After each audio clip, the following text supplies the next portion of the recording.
In this video, we're going to work on multiplying rational expressions. So I'm going to be on page 29 and page 30 in your packet. So if you'll look at this problem, we're multiplying, but I want you to remember what you did, a long time ago. Okay. If you multiplied things and they had the same thing in the numerator, the denominator, you could cancel those things out. So what we're going to do is we're going to factor every single part of this problem if it can be factored, and then we're going to look to see what can simplify. So this numerator, x plus 2, can't be factored. That's as simple as it can be, right? But the denominator can be. So I'm going to kind of come up here and do a little side note.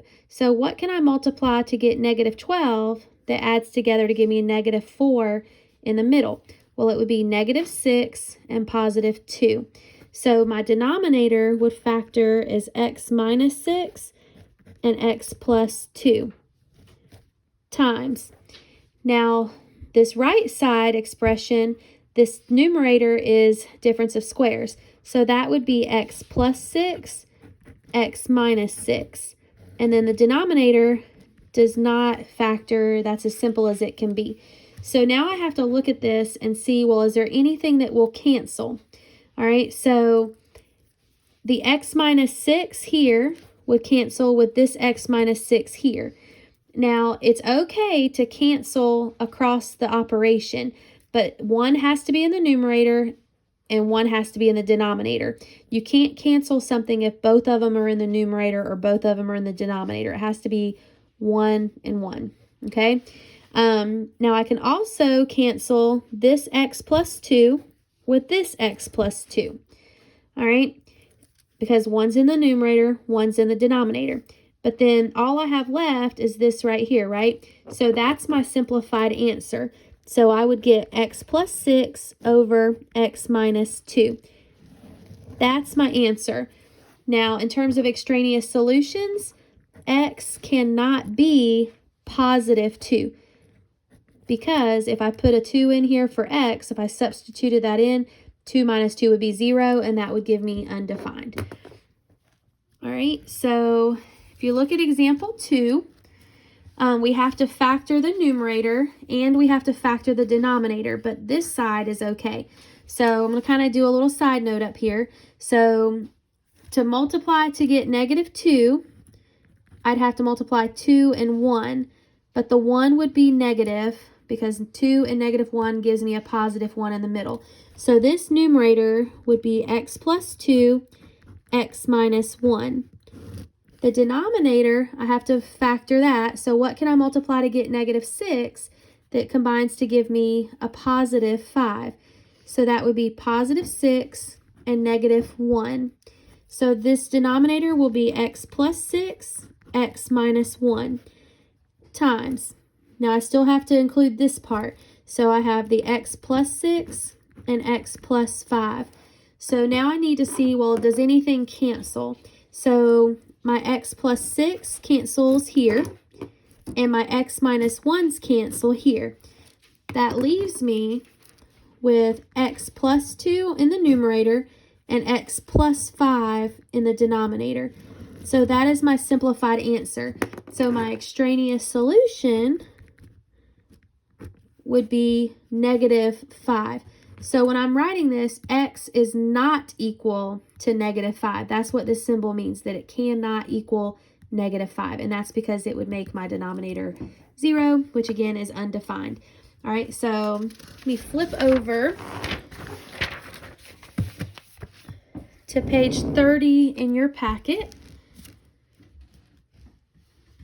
All right, so this one, there's not a whole lot to factor. So the 1 would stay the same, but this denominator has a GCF. So I'm going to divide out a 3, or factor out a 3, which would leave me with m and a 2. So plus 2 times 3 over m plus 3. So when I go to cancel some things out, the 3 cancels here because 3 and 3 are the same, and then nothing else cancels. So in the numerator, I have a 1. In the denominator, I have an m plus 2 and an m plus 3. So both of them stay in the denominator. So that's my simplified answer, which means my extraneous solutions, m cannot equal negative 2, and m cannot equal negative 3. And that's because either if I put those answers or those solutions into these two equations or these two factors, then it would make them 0. Like negative 2 would make this one 0. Well, if that's 0, 0 times anything is 0, right? So that's why those are extraneous solutions. All right, so let's look at number 4. All right, so number 4, again, we have a GCF in the numerator. So I'd factor out a 2, which leaves me with a plus 2. And in the denominator, I have 8a squared times 12a over a plus 2. So I need to see if anything will cancel. So a plus 2 cancels, and then that leaves me with 2 times 12a, that's 24a in the numerator. The denominator is just 8a squared. So I do have to reduce that fraction. So 24 divided by 8 is 3. But then a over a squared would leave me with an a in the denominator. So 3 over a is my solution, or my simplified version. And my extraneous solution, a cannot be 0. All right, so with number 5, there's a whole lot to factor in this problem. So you're going to see where factoring is really important in terms of you want to get a little bit faster at it. So you can kind of do your little side notes if you need to, but I'm going to kind of start just doing a lot more in my head. All right, so here I got to figure out what can I multiply to get negative 15 that adds together to give me negative 2.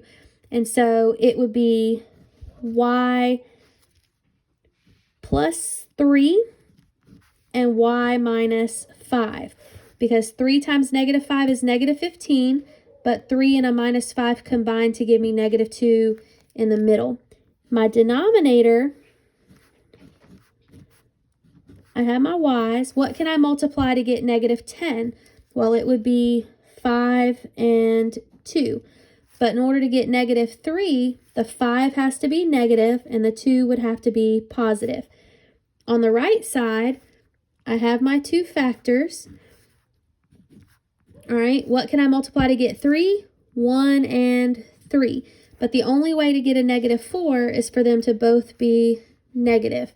And then a negative times a negative is positive 3. Now the denominator is a difference of squares. So that one is y plus 3 and y minus 3. So now that everything is fully factored, we're going to cancel anything out that can cancel out. So my x plus 3 and x plus 3 cancels out here.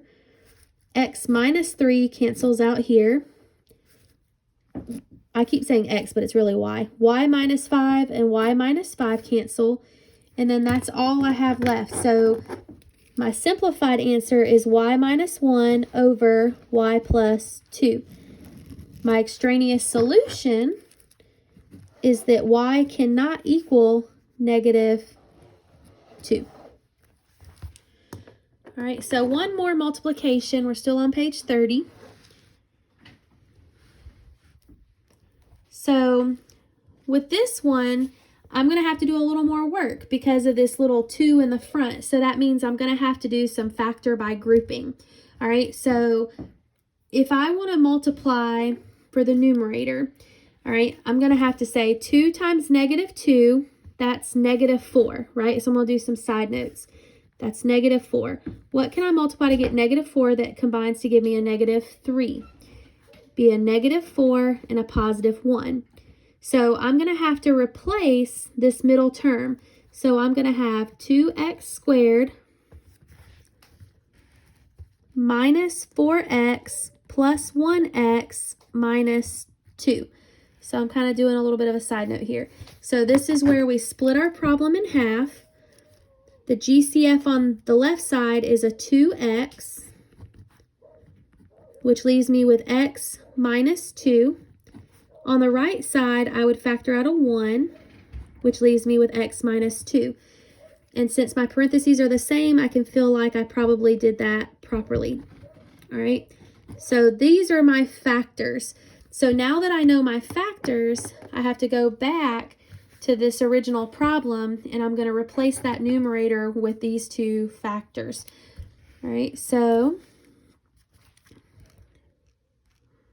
try to get it where you can see it a little better, but it's tough.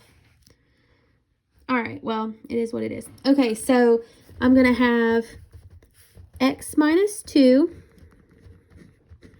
and 2x plus 1. That's what I just factored. All right, my denominator, I'd factor out a 3, which leaves me with x minus 2.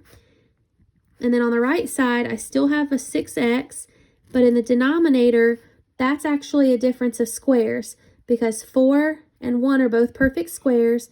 X squared is a perfect square, so I'll have 2x plus 1 and 2x minus 1. So the difference of squares are kind of trickier because it's been a while since we've done it.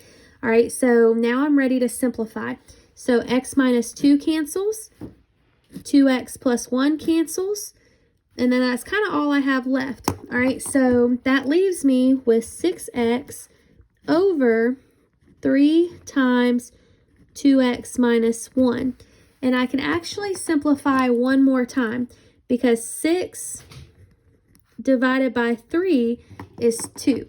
So I'm actually going to have 2x over 2x minus 1. And that's my simplified answer. I cannot cancel out the 2x because the denominator has a minus 1, so it's grouped with something else. So don't go canceling that out. All right, and then my extraneous solution is when x cannot be, well, the opposite of a negative 1 is a positive 1. The opposite of a multiply by 2 is a divide by 2. So x cannot equal a positive 1/2. All right, so y'all try the problems on page 31, number 13 and 14. Okay, so number 13 and 14 on page 31. And then the next video is going to be dividing, and then you'll be able to finish the practice problems. So there's 3 separate videos for this lesson: basic, simplify, multiply, and then divide. And then you've got the practice problems to submit in Google Classroom.